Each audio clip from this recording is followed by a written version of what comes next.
de la mano de Boris y también quiero pues invitar a Andrés para que bajes y te podamos escuchar también como en esta conversación. Entonces entre los dos pues han hecho un trabajo muy importante para las publicaciones independientes en Colombia, pues el FICSI que ha sostenido su publicación durante ¿cuántos años? Mucho tiempo.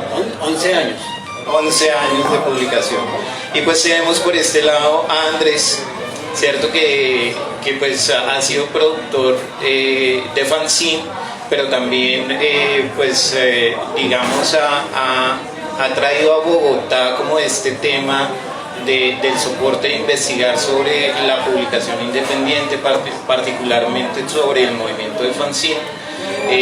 Por ahí había un librito que es a la postre subterránea y pues nada, también entonces darte la bienvenida. ¿Hace cuánto estás investigando sobre este tema del fanzine?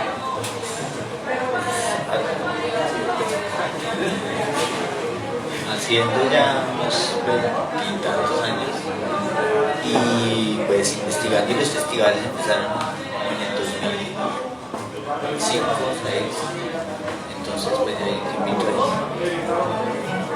Sí, bueno, entonces pues nada, tú inicias, te escuchamos. Hola, sí. No, qué pena interrumpir. No sé si ustedes conocen al administrador para que corte. Que no se les escucha y esto interrumpe como el flujo de la conversación. Es verdad, es verdad. A las 7 de la noche es a las 7. Willy, color. Bueno, no, sí, es que competir contra Willy pues es una cosa tremenda, pero bueno.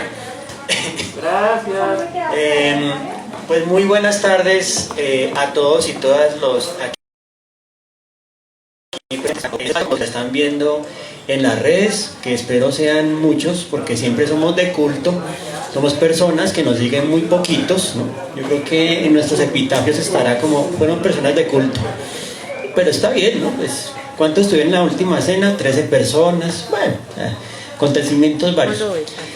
Agradezco también la invitación a Daniel y a Jean Paul y a todo este evento de Miro que digamos me hicieron partícipe, y obviamente con la invitación para hacer este conversatorio, ¿no? Vamos a conversar sobre el tema de edición independiente, y yo creo que independiente es una palabra, ¿no? que es compleja. Es compleja en la medida en que uno dice como, no, yo soy independiente, pero ¿de qué? ¿O con qué? ¿O con respecto a qué? ¿no? Y cuando yo, eso que uno se mete a hacer maestrías, ¿no? Para tostarse más la cabeza, siempre me decían, pero ¿independiente de qué? ¿no? Y yo como que no captaba todavía el mensaje como independiente, pero como así. Y yo creo que para todos y todas es como ahorita muy cercano a la frase, todo está conectado, o sea, nada está aislado, ¿no? O sea, digamos que de cierta forma uno dice, ¿cómo hacer edición independiente si uno siempre va a depender de algo? Depende de un presupuesto, depende de una serie de contenidos, de una serie de circunstancias para poderlo producir. Entonces, ¿cómo sacar edición independiente? Y cuando Daniel me propone el conversatorio, toda la semana, no se imaginan, así lavando la loza, haciendo cosas, bueno, ¿qué digo en el conversatorio? ¿Cómo lo planteo? ¿Cómo lo formulo?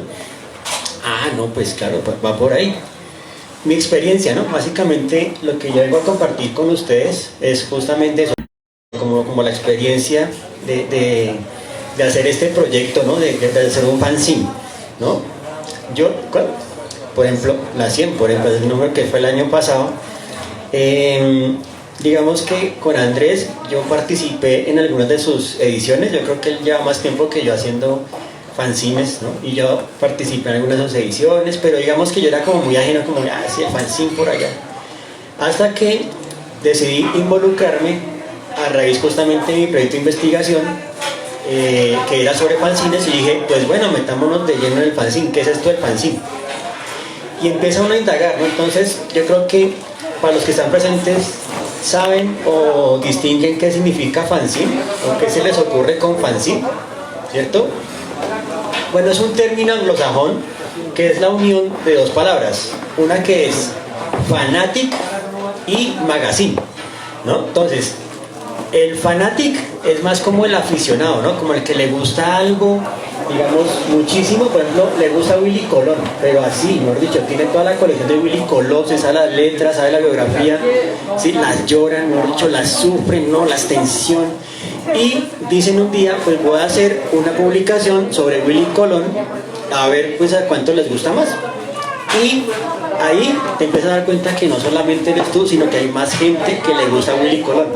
Entonces empieza a hacer una red, empieza a construir una comunidad en torno a ese tema, ¿no? Entonces eso es lo que es lo chévere, digamos, del aficionado. Es que la palabra fanatic a mí me preocupa porque es que fanático, no sé, me remite más como a y se estallan, ¿no? Como que se inmolan, ¿no? Como, sí, como, no sé, ¿cómo llaman estos manes?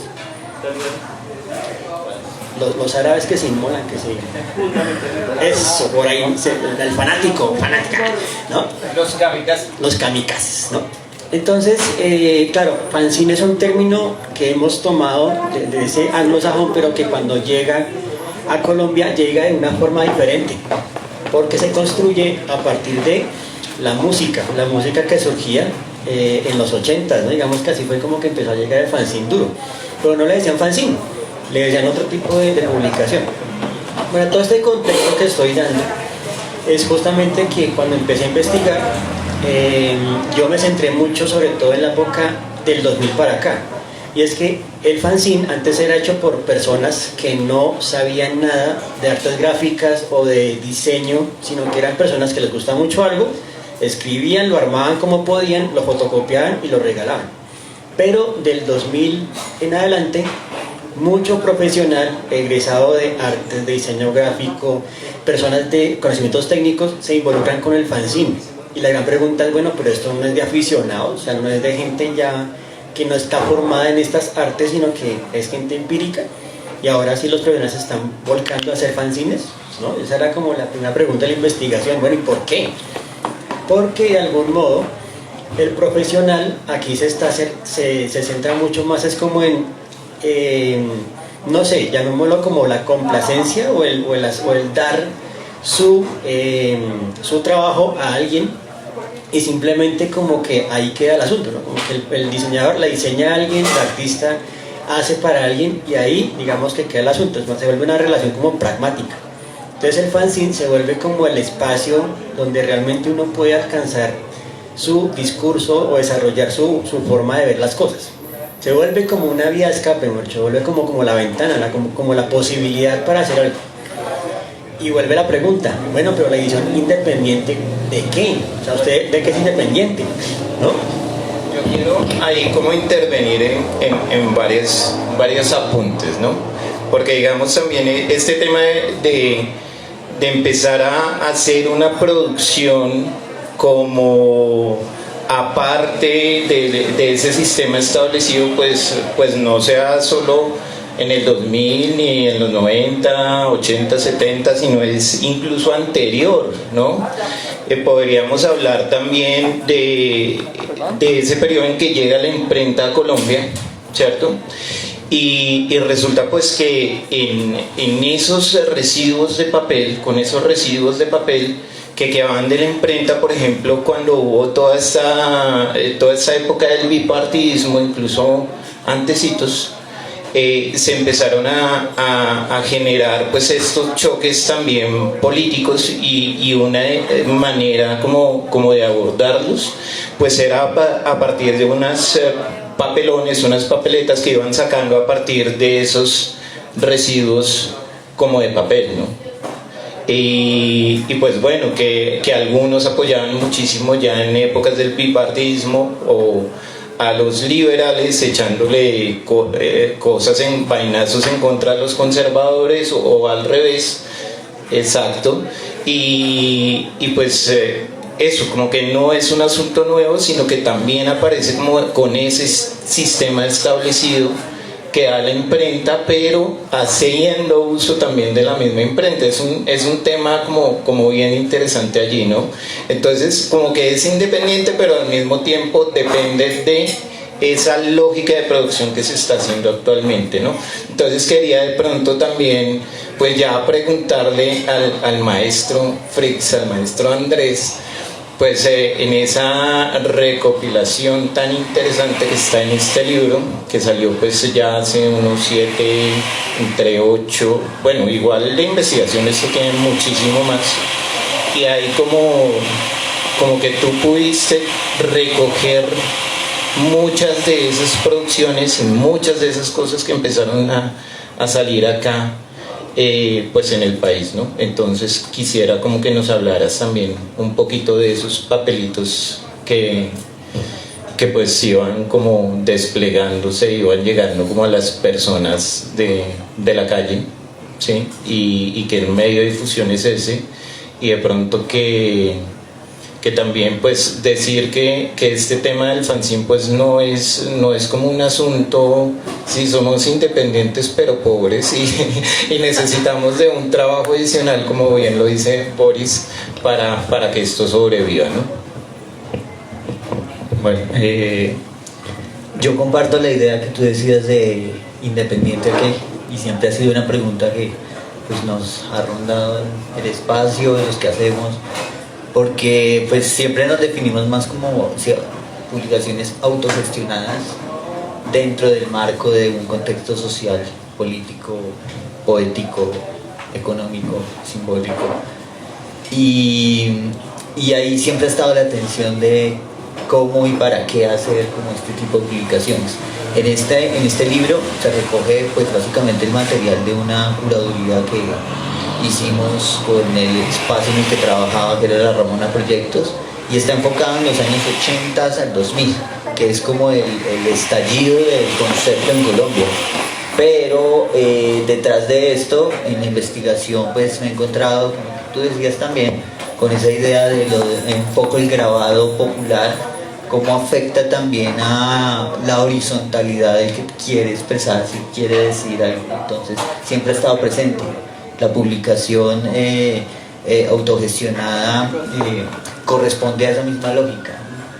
Yo puedo expresar lo que en otros medios no lo puedo decir tal vez, entonces me tomo la tarea de editar ese tipo de proyectos para poderlos compartir en ciertos escenarios. El caso de este libro está enfocado en los 80s en Medellín, en Bogotá. Medellín tiene un estallido pues digamos que en el mundo, el estallido es del hazlo tú mismo, la música, digamos que esta revolución musical que se da también a partir de bueno, muchos pensamientos a priori en la humanidad, no sé, yo reseño mucho el situacionismo, por ejemplo, lo que sucedía antes en las vanguardias artísticas, la producción de, bueno, romper esos centros de información o de poder que hay en una sociedad y contestarlos con otro tipo de proyectos que están o que se pueden hacer alternativos, ¿no? A ese centro, ¿no? En este caso, entonces vuelvo, es mucho material de bandas, de músicos, que lo que decías tú, Boris, es cierto, eran personas que no tenían, digamos, la formación del diseñador, aunque ellos se apoyaban de diseñadores gráficos para hacer, por ejemplo, tanto el dibujo de las portadas como a veces el machote o la edición, pero era más como que ellos querían reunir toda la información que tenían con sus bandas y con lo que pretendían también contestar ese momento lo que sucedía en el contexto social, político, económico en el país, y desarrollaban este tipo de impresos que en su mayoría eran fotocopias, no eran editadas en tirajes altos, sino eran fotocopias que empezaban tirajes de 10, luego 20, luego según el lugar donde se distribuían. Ellos iban mucho a los conciertos que ellos mismos organizaban y lo rotaban entre las bandas. Para ellos es importante porque pues pensemos que en ese momento no teníamos la posibilidad de entrar a una red y buscar el disco de tal banda y bajarla, y para ellos era importante poder generar esto para poder primero comentar, dar su opinión sobre lo que sucedía en el país, pero también lo que sucedía en sus bandas y las bandas que les gustaban. Entonces era importantísimo para todo este movimiento que se gestó, este Postmedallo, y bueno, en Bogotá también. Lo que pasa es que en Bogotá lo que nos dimos cuenta en la investigación es que se daba más en un contexto académico universitario, ¿no? Parche de sociólogos, sí, diseñadores, artistas plásticos, que tenían la necesidad, pero que sí hacían parte de un medio académico, o no, pero estaban en una universidad. Mientras en Medellín el fenómeno se dio ya más de calle, digámoslo así, entre comillas, que se estaban entre grupo a grupo, y ellos iban en universidades también, en Bellas Artes, en Medellín se dieron ciertos estallidos, pero era más lo que sucedía con las bandas. Entonces, bueno, para cerrar todo esto, aquí está como reunido poco material, se quedó todo, o sea, yo diría que la mayoría por fuera, incluyendo ficcionado, incluyendo fanzine fanzón, incluyendo, bueno, hay muchos que después de editar esta exposición, hacer esta exposición y editar este libro, pues falta hacer otro más con todo el material que ya está en Fanzinoteca y que pues la deuda está, ¿no? Creo que era el momento también de mostrar como ese material, porque pocos tenían acceso a este material. Lo digo, este material lo conseguimos viajando, hablando con todas las bandas, buscando debajo de la cama de muchos, y el material está, pero está en Fanzinoteca, y es pues, como eran fotocopias, la fotocopia pues no tiene esa estabilidad del papel, mucho de ese material tiene moho o tiene cosas, entonces en la Fanzinoteca está cuidado ya en bolsitas pues muy prolijas, pero no podemos acceder a él físicamente porque pues se empieza a dañar. Entonces se editó esto para poderlo rotar, ¿sí? Pero vuelvo y digo, todavía falta mucho por escribir, por hacer, de hecho lo hablábamos esta mañana, que sería muy chévere como volver a sacar una publicación más con los textos que ustedes escriben, con la investigación, con varias investigaciones, porque de 2015 para arriba las tesis de doctorado, las tesis de maestría se han activado mucho en fanzine. Lo digo porque a mí me han contactado también muchas tesis que están hablando de ese fenómeno y de por qué es importante o para qué es importante tener publicaciones en este contexto. Y eso me parece pues muy bacano, muy chévere que esté. Yo rescato ante todo, me gusta la investigación, pero ante todo la producción, entonces a veces como quiero pasar como siga usted haciendo esto, que yo quiero hacer fanzines, ¿no? Yo edito como fanzines. Bueno, esa es otra cosa para meter el tema, y ya que está Boris, yo empiezo a hacer sin saber qué se llamaba fanzines, o sea, no conocía ese concepto. Básicamente lo que necesitaba era publicar, pues yo soy artista plástico, publicar lo que, o comunicarme, no soy como muy abierto a generar contacto con el otro, sí me cuesta mucho, pero en este caso me funcionaba porque escribía y lo mostraba. Después llega ese concepto fan, que estoy de acuerdo en dividirlo entre fanático, sí, pero también lo relaciono a ese concepto. Está más enfocado en lo que se hacía, bueno, en la ciencia ficción, en el nacimiento del fanzine, el fanático escribiendo sobre cine, sobre la película, sobre aquello, sobre música.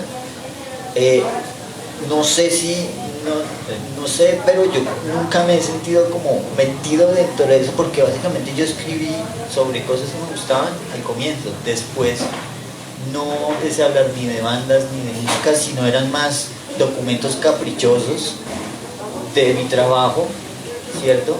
Y bajé la producción, llegué hasta una copia, o a 5, 20, que ya no es una cosa de generar público, comunicarme, sino es la necesidad de producir un documento que sé que el que lo va a conseguir es porque realmente le gusta, y no porque, o sea, es decir, ya no me interesa la idea de seducir al otro para que se lleve mi proyecto. A mí me gusta venir a las ferias, a desdoblar, a conocer gente, a charlar, pero no me interesa tampoco ni generar un mercado detrás, ni seducir al otro para que de alguna manera lo lleve, o siento que el que lo lleva es la persona que realmente lo quiere, ¿no? En algún momento es un experimento de subirles el precio por caspa, no por volverme millonario, pero le subí el precio para que el que lo quisiera llevar realmente dijera, ya le volví a bajar, pues es absurdo, pero funcionaba, que llegaban personas y me decían, vale 80.000 pesos, te lo compro. Yo, venido, ahora le digo, te regalo un libro, te regalo un libro, pero es más por eso. Bueno, ahí me metí mucho. No, pero está bien. Yo creo que aquí es bueno introducir otro componente del conversatorio, y eso vino a raíz de una de las últimas entrevistas, y me puse a pensar de pronto de forma nietzscheana: el fanzine ha muerto, ¿no? O sea, así como Dios ha muerto, como lo decía Zaratustra, ¿cierto? El fanzine ha muerto es una pregunta que nos trae a colación lo siguiente. Si bien al comienzo hacer fanzines era una labor mucho más compleja porque los medios de producción eran más difíciles, es decir, digamos en la época patriótica, ¿no? En ese bipartidismo, el conseguir una imprenta era una cosa, ¿no? Bien fuerte. En los 80s tener disponible un computador a duras penas, eran pocos los que tenían un computador y tocaba pedir un préstamo para tener un computador, y el computador solo tenía pantalla verde y era para escribir, ¿no? Entonces había más máquina de escribir, esferos, todas esas cosas, era como más particular, entonces se hacía de una forma, digamos, como más precaria. Pero en los últimos años la tecnología o los dispositivos están tan al alcance de la mano que cualquier persona puede editar online, pueden hacer cosas mucho más solladas. Entonces la gente dice, pero ¿por qué siguen llamándose fanzines si cada vez son más pulcros y son más pulidos que una revista profesional? Pueden inclusive mejorar la calidad que una revista, perdón la que voy a decir, la revista Semana, el demonio, es el diablo, ¿cierto? Pero esa revista, digamos que un fanzine la supera con creces, por contenido, por diseño, por postura, mejor dicho. Y además que también el hecho de hacer fanzines y el hecho de que estemos acá, Andrés y yo, ¿no? Y también Daniel, es porque es una acción política, ¿no? Digamos que todos dicen, pero es que los fanzines no son políticos, como que no. El hecho de hacerlos y la forma en que lo hacemos ya es una acción política, ¿sí? Justamente veía yo un documental hace poco de un periodista que se llama Manuel Buendía, se llama Red Privada, y en el documental decían que en los años 50 en México había como una empresa que producía el papel, se llamaba Pipsa, y Pipsa digamos que controlaba, era el monopolio del papel. Entonces si el periódico se salía de cauce del partido, entonces le cobraban el papel, las facturas o hechos se volvían activas.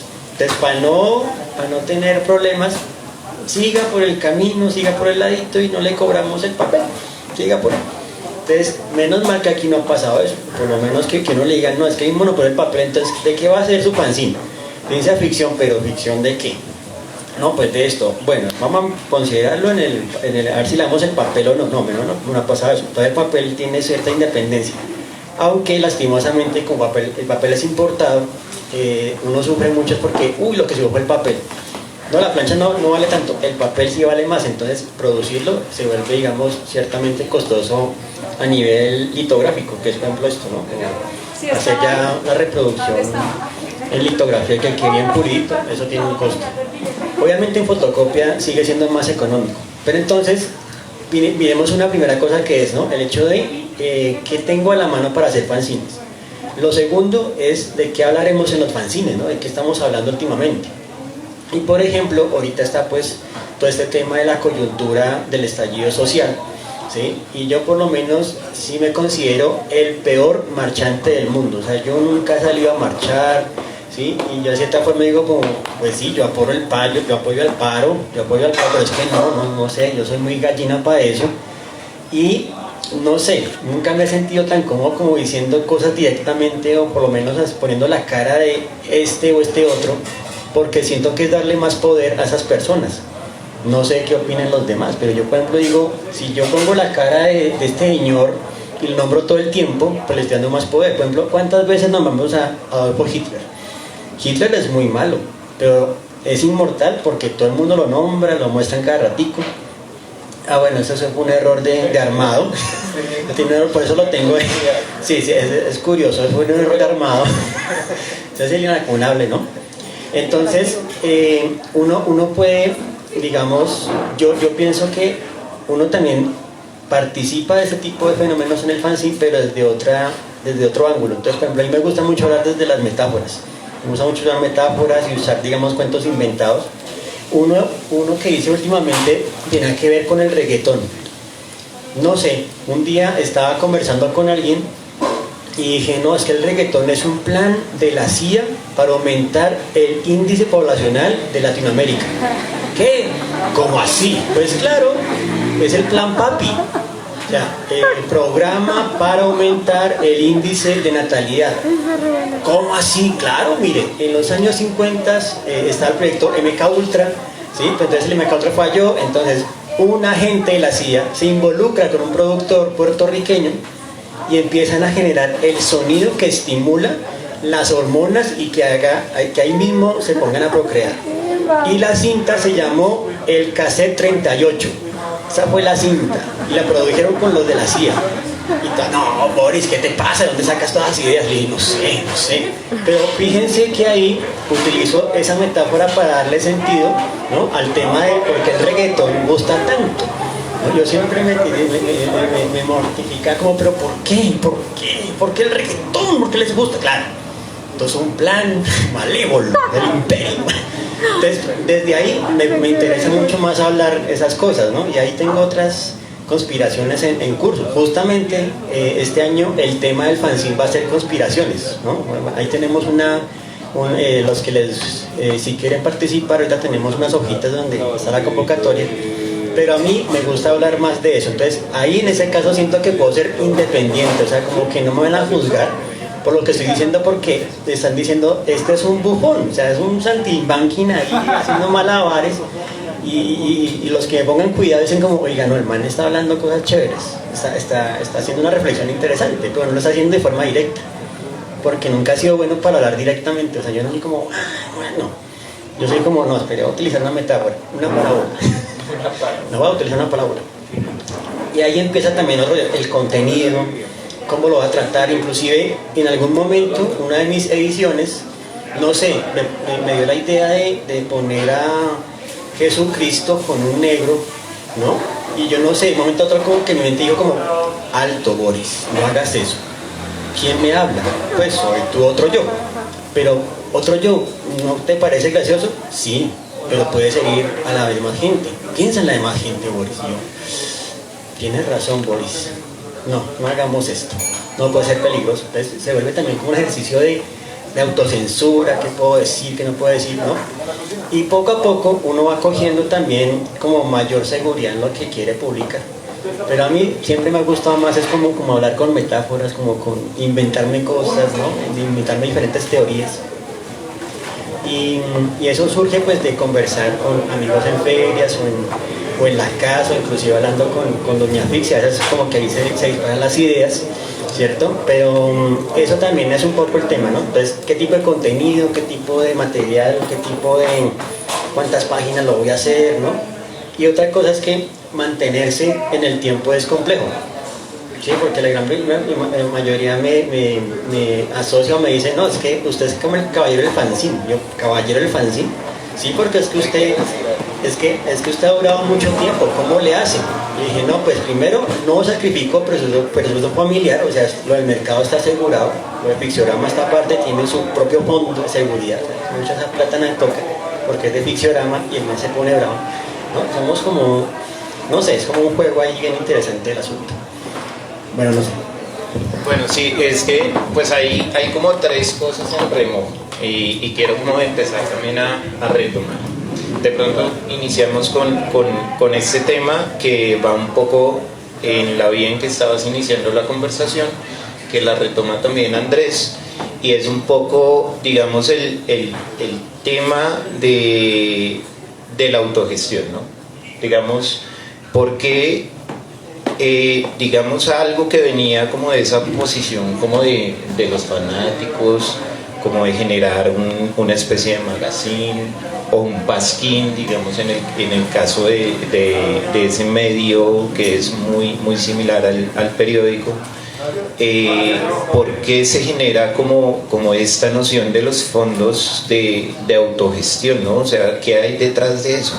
¿Sí? Y eso tiene que ver mucho con ese tema de las conspiraciones, porque pues para el resto del mundo, ¿cierto? Como que piensan que detrás de esas pequeñas publicaciones realmente como que hay una conspiración o que un político está pagando ese tipo de ediciones o en este caso, digamos, en este contexto, como los movimientos de izquierda estarían como patrocinando ese tipo de acciones, pero pues uno va y pues o uno que está en el medio conoce a la gente, pues dice, no, o sea, esto es absurdo.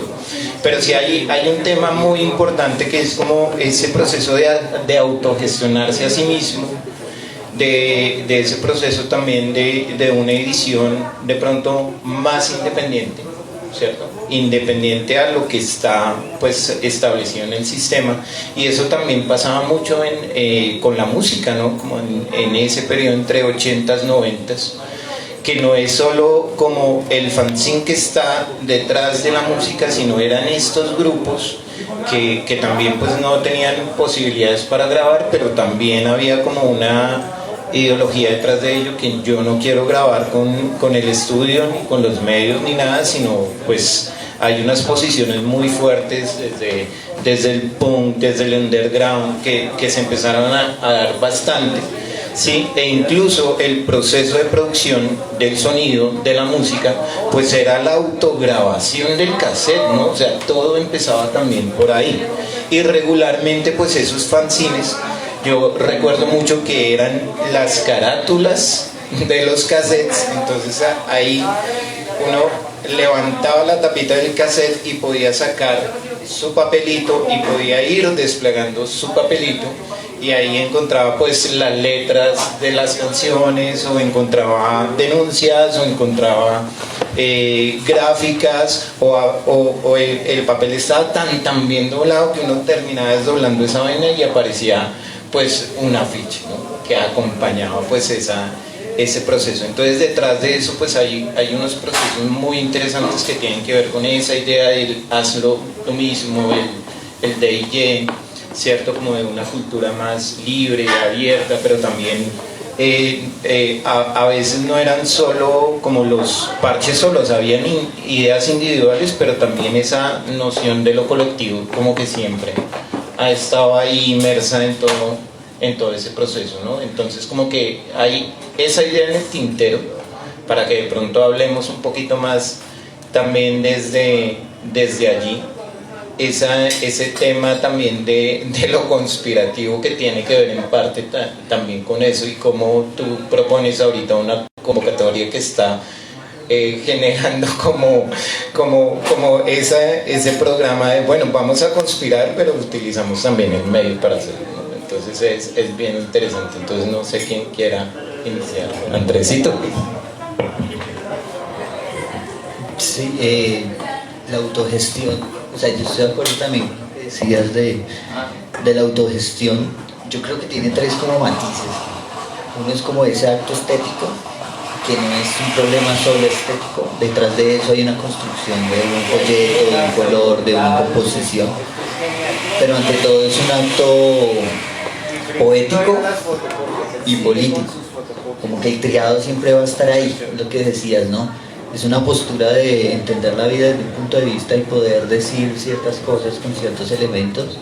Es una postura de, a partir del juego de información, de metáforas, o a mí me gustan mucho las publicaciones cuando tienen eso que decías de lo poético, ¿no? Cuando nosotros hablamos de lo político no necesariamente tiene que ser panfletario ni partidista, que a veces es como lo que genera tensiones, o por lo menos nos genera tensiones en función de esta publicación, ¿no? Y es el acto de decir, que llegamos a un momento de decir qué es un buen fanzine y cómo se debe hacer un buen fanzine, y se vuelve a caer en un canon estético de decir el fanzine se tiene que hacer así. Hay mucha gente que me lo ha dicho y se acercan a mí diciendo, pero es que yo quiero hacer un buen fanzine, tiene que ser así. No, la estética de los 80s, tal vez, el corte y pegue, burros detrás, y se vuelve también como una ecuación muy peligrosa, creería yo, que está enfocada en ese acto estético y político. Hay otros que se acercan a él desde simplemente lo estético, pues es válido, pero creería que eso estético está entre comillas, con preguntas abiertas, ¿no? Muchos de estos impresos, a mí personalmente los han devuelto en algunas ferias, me dicen, no me gusta, o sea, no, esto está mal hecho, no, está mal cortado, está mal. Pero digamos que ahí está como la relación también no es querer ser chambón ni ese tipo de cosas, sino es que en el proceso de la edición se van dando un laboratorio experimental de prueba y error que creo que también funciona, y ahí vuelve el acto político, ¿no? El laboratorio es una posibilidad de hacer y tener libertad de producir un conocimiento sin las reglas establecidas dentro del diseño, dentro de lo político, no sé. Gente me dice, no, pero es que para hacer un fanzine la edición no está bien editado, está muy saturado, tienes que limpiar. Ese es el pensamiento que yo digo que está desde el diseño, tratando de seducir al otro. Estamos en una sociedad donde casi que todo está diseñado para que el otro esté satisfecho con lo que está, ¿no? El espacio, el lugar donde camino, como la relación de cómo llego es simple un guiño al otro, ¿no? Es como tengo que respetar esa posibilidad. A mí me parece peligroso porque esos guiños están también generando condiciones de cómo leer las cosas y cómo ver lo estético. Entonces te dicen, la belleza es 90, 60, 90. Y si no entramos dentro del 90-60, entramos en caos, no entramos en una tensión social muy fuerte. Cuando tú permites que el 90-60 se vuelva 100 o 120 frente a la publicación o lo estético, creo que estamos tratando de contestar un poco como esas capas que lo condicionan a uno. Y a mí me gustan mucho las publicaciones y la autogestión, porque en realidad uno está generando su propio guión. ¿Sí? Puede que al otro no le agrade, puede que el otro no esté contento con ese guión, pero es la manera de poder generar o entenderse, ¿no? Antes de mostrarse, yo creería que hay que entenderse, y hay que hacer una mediación entre mostrarse, entenderse sí, porque si todo lo pensamos solo en mostrarse, pues hay una sociedad que te dice cuáles son los cánones para que funcione, que sea funcional y que le llegue a más personas. Entonces ahí tendríamos que revisar por qué el reggaetón es tan,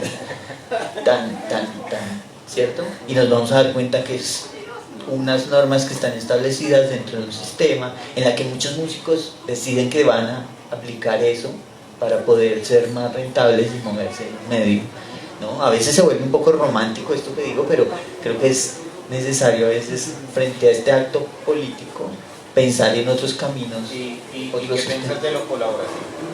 Importante, o sea, es que ahí es donde esto es un gesto caprichoso y se vuelve una cosa casi yo digo que el arte siempre es un problema egoísta al comienzo, ¿no? Es una cosa de uno. El problema es que se quede en esa burbuja del arte por el arte y para uno, ¿no? Yo creo que nosotros somos partículas de un gran sistema, no sé lo que sea sistema, pero piensa en el átomo frente a una materia, un objeto, una configuración, somos partículas que están, cuando estamos dentro de lo individual, sí o sí vamos a afectar, creo yo, lo colectivo. Cuando empezamos a afectar lo colectivo es cuando realmente se empiezan a dar esos cambios, ¿no? A veces uno pretende que todo sea dentro de un contexto colectivo y el yo o la persona se queda por fuera. Creo que hay un error, ¿no? Esa filosofía, entre comillas, filosofía o comentario de azafata de viaje, cuando te dice si se va a caer el avión, coge primero, ponte la máscara antes de ponérsela al que está al lado. Ese acto egoísta es importante dentro de esto, sí, pero de alguna manera, si estás bien con esa máscara, puedes generar un problema de red, ¿sí? Puedes ayudar al otro, yo no estoy, siempre he tratado de contestar esa idea del centro. Bueno, ahí podríamos entrar en cosas religiosas raros, ¿sí? Que te dice que tienes que pensar en... Bueno, no sé si yo voy más por ese lado, pero creo que ahí es donde empezamos a encontrar pares, y los pares son los que de alguna manera hacen que nosotros empecemos a andar, ¿no? Y eso se va. A mí me parece muy chévere esto que está sucediendo, la feria independiente, autogestionada, porque es el momento en el que uno puede conocer al otro, de su trabajo, mirar. A veces es difícil rastrear, pues obviamente por la lógica del fanzine es difícil rastrearlos. A mí me gusta rastrearlos, pero hay que buscar y proponer con todas las pros y contras, ¿no? Porque yo digo, sí, chévere la red, pero a veces no, lo que te decía, no tengo la capacidad de generar tantas relaciones interpersonales, entonces se cierra uno, pero está esto. no estoy yo, sino está esto. Por ejemplo, este libro me parece muy chévere que ha llegado a donde yo nunca me imaginé que llegara, ¿no? Y mucha gente me dice, mira este libro. Ah, bueno, sí, nunca me imaginé que funcionara de esa manera. En el medio, los de época me dicen, qué bueno que yo vea lo que hice hace tantos años publicado y que lo tenga otro chico ahora, porque yo lo tenía casi olvidado. Está bueno eso, ¿no? Bueno, más. No, pues entonces yo continúo y creo que retomo lo que decía Andrés con respecto al canon del fanzine, ¿no? Entonces, digamos, en algún momento siempre se acercaban a mí como los muchachos, los estudiantes, ¿no? Y me decían, claro, las facturas para que vean los costos de producción, que los tengo presentes. Entonces se me acercaban y decían, ay, ¿cómo hago, maestro? ¿Cómo hago para hacer un buen fanzine? Yo le dije, no, sé tú mismo, siente la necesidad y ve cómo lo puedes hacer, pero es que usted le hace estas cosas y usted, pues sí, eso soy yo, pero no es que yo me vuelva canon, o sea, no, porque donde pase eso, entonces ya esto pierde todo el sentido, porque la idea del fanzine es obviamente promover la expresión personal y como la expresión personal le llega a otras personas que se identifican con esa expresión. Si ya lo vuelvo canon, entonces ya saco un libro, ¿no? Un libro así con McGraw-Hill como de la guía práctica para hacer fanzine, ¿no? Que lo saqué. Una pregunta muy puntual, ¿no? Sí. Porque es que siempre es eso. Te dicen, no, pero es que usted es el que ha mantenido el mayor número de ediciones. Y aprovechando pues que estamos hablando un poquito de este tema de la autogestión, más bien, creo que por ahí es el camino. ¿Por qué, digamos, generar más bien ese lugar para mantener, ¿cierto?, ese proyecto? ¿Sí? Y pienso que por ahí iría más el comentario, a más allá de decir que genial, que hasta el número 100, sí. ahí estás feliz y más bien entonces detrás de eso, pues, ¿por qué es necesario hacer autogestión? Bueno, pues es necesario en la medida en que uno, como en mi caso es porque yo me volví como muy responsable, o sea, me volví responsable de este hijo, ¿no? O sea, como que creció de una forma muy intuitiva y espontánea, como una hoja media carta por lado y lado, donde hablaba de música, donde hablaba de cómic, de alguna película. Pero poco a poco esto fue creciendo y inclusive la gente alrededor ya cada vez me pregunta, ¿y de qué va a ser el siguiente Ficciorama?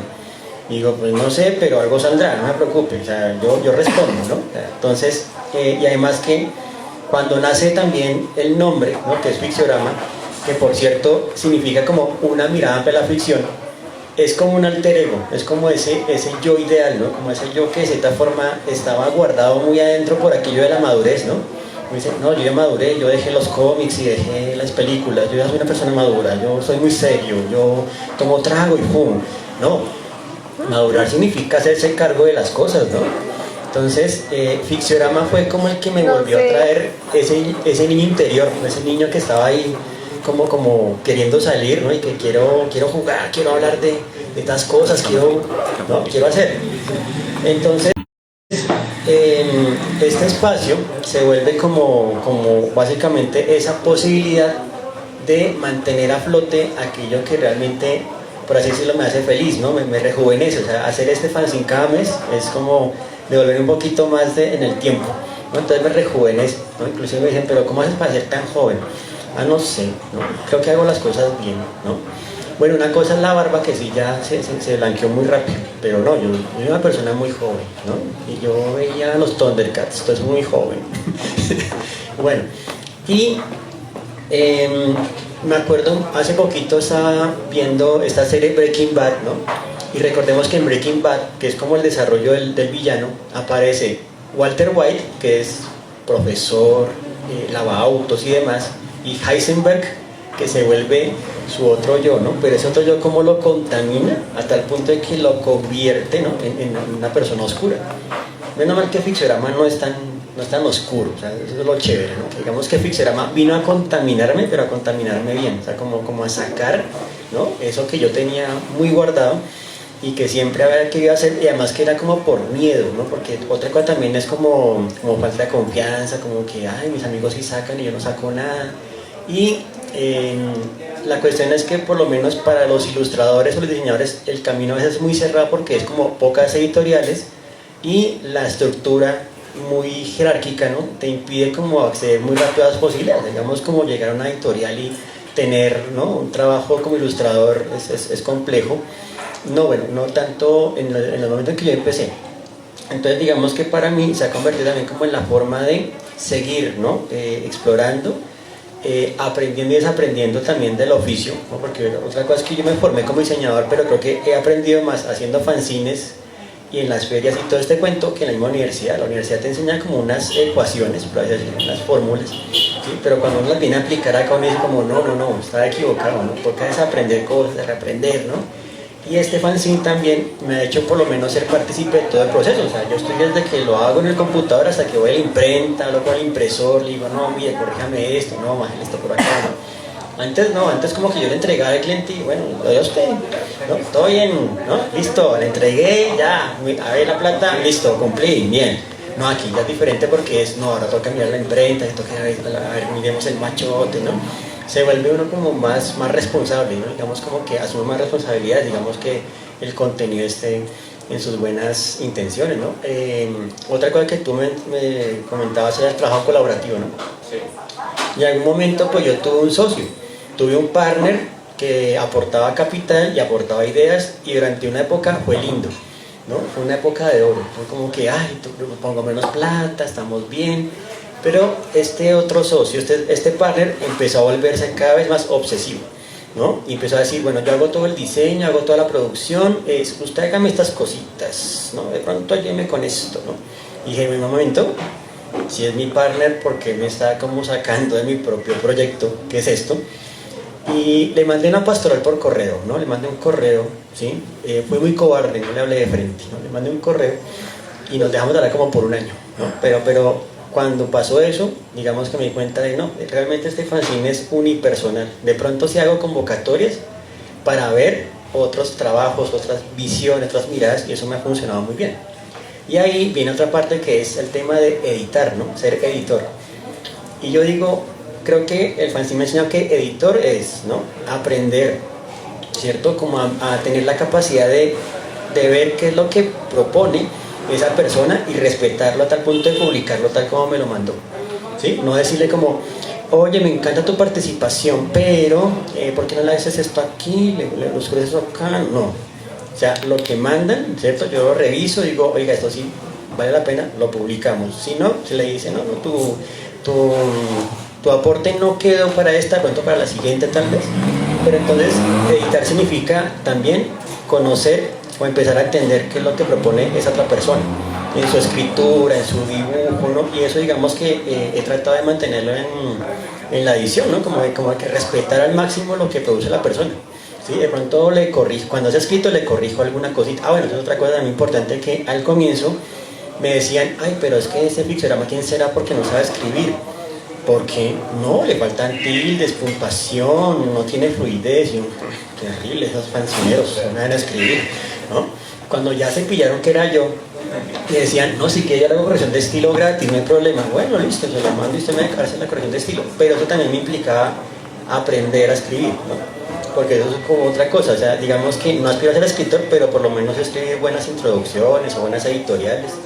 Y uno empieza como a entender la lógica de escribir, del ritmo, de la música. O sea, uno se empieza a involucrar muchísimo más en aspectos de producción, ¿no?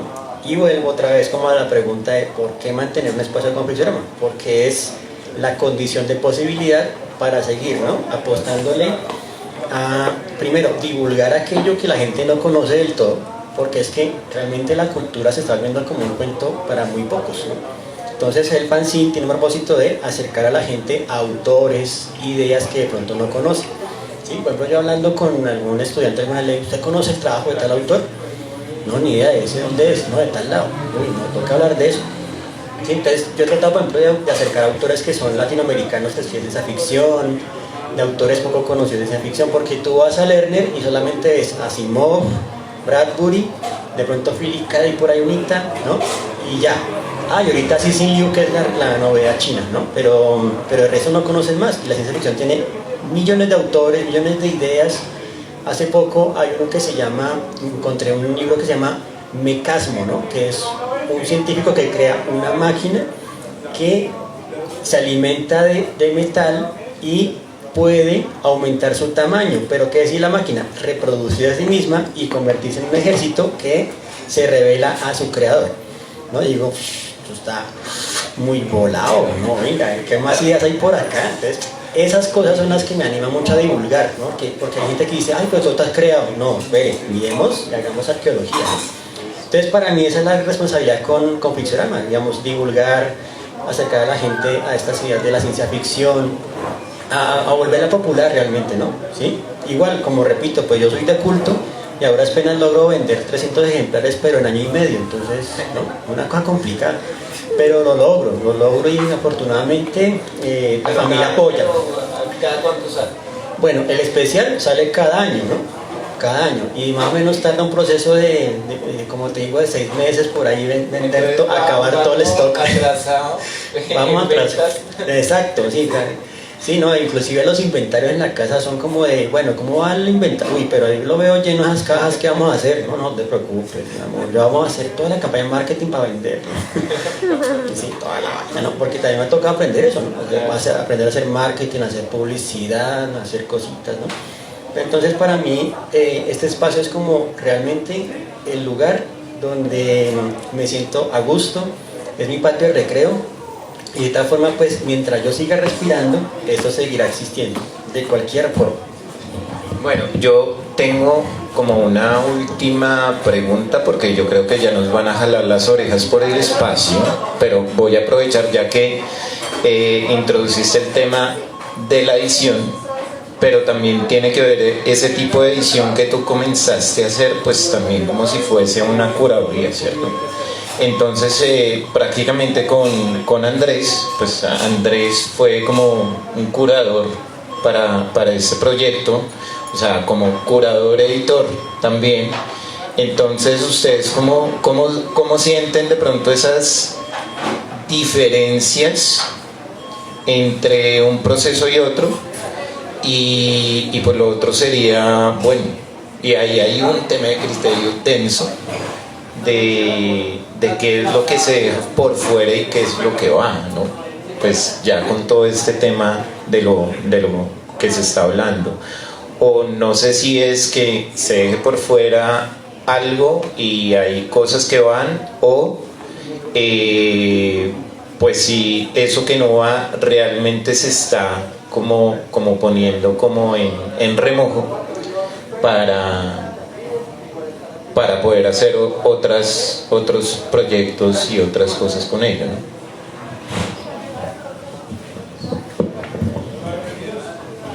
Pues es complejo lo de la curaduría. ¿Qué viene, no?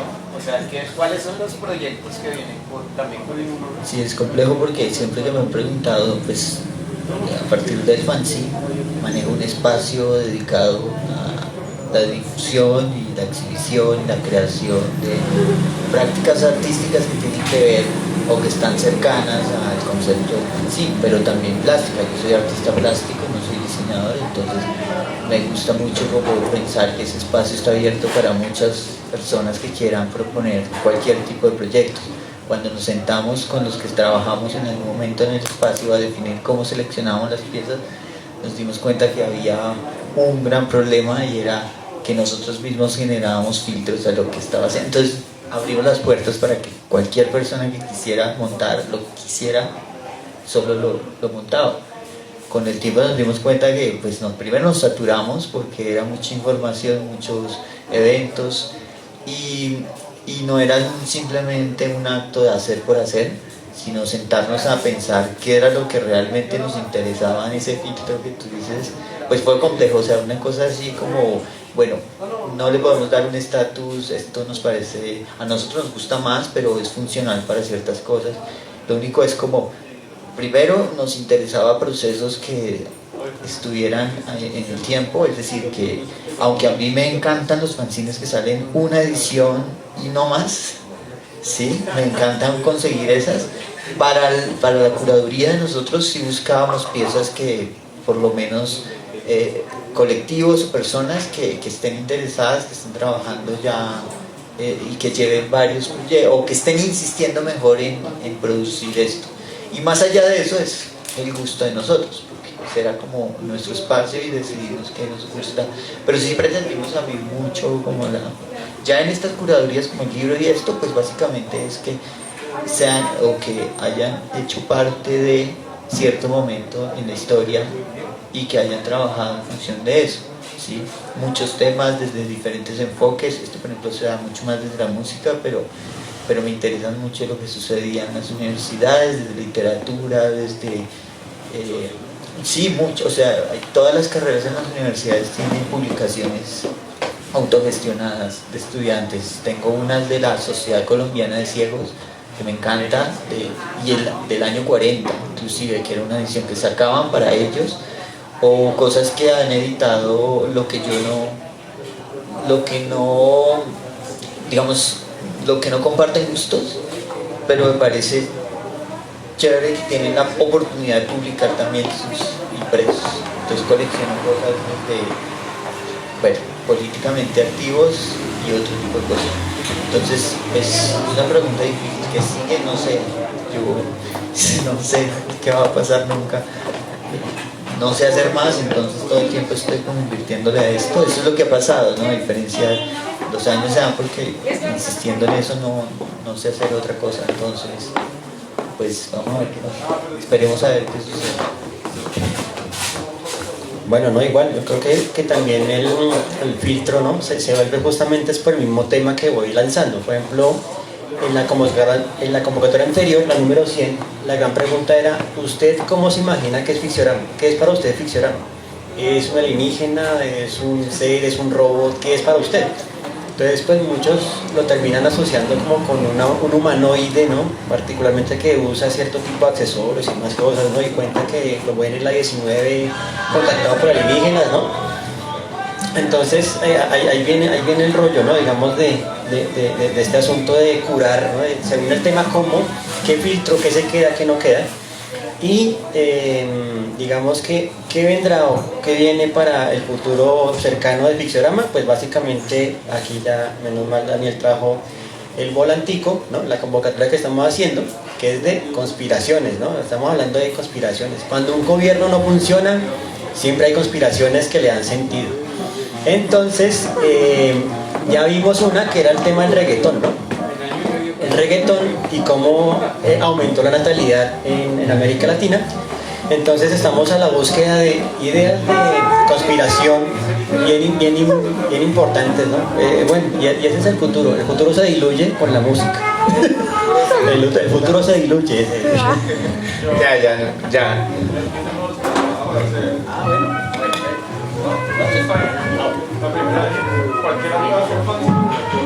Cualquiera puede hacer fanzine.